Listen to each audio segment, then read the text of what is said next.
Hey guys, my name is Elijah, and in this tutorial I will show you how to be anonymous in Google Docs. So in order to be anonymous in Google Docs, you will have to have a link to a document that you want to enter. So the owner of this document, he has to click on share, and then he has to give general access to anyone with a link. Then he will copy the link and send it to you.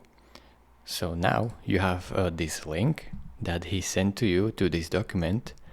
You have to click on these three dots in the Google Chrome and then simply new incognito window. Now anything you can paste here the link.